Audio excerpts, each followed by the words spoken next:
Alright guys, today we're going to study about the introduction to our peripheral nervous system, which is comprising of your cranial nerves and your spinal nerves. In our last video, in our last lecture, we studied about the central nervous system that comprised of your spinal cord and brain, and in that video we told that there is another classification of nervous system called the peripheral nervous system, which will carry the impulses by nerves to the central nervous system, the brain or spinal cord, and from the central nervous system, brain and spinal cord to your different muscles, your effectors.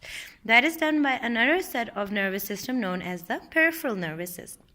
There is a detailed knowledge about the peripheral nervous system in our later chapters. In this chapter, we are only going to have a little bit of intro and make ourselves familiar with the terms cranial and spinal nerves and everything.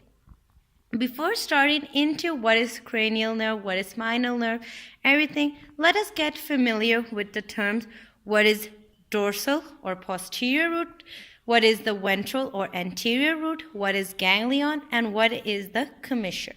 These are the four terms that have been used, and I'm going to explain it to you guys with the help of this diagram that is shown in figure number 2. Number 1 is the term that is known as the posterior root or the dorsal root. Now you know that the inside of the spinal cord is the gray matter and the outside is the white matter. Because on the outside you have all the myelinated sheet which will constitute white appearance, and inside is your nerve cells which are non-myelinated, giving it the gray side. Now, what is the posterior, or the other name of posterior is the dorsal root.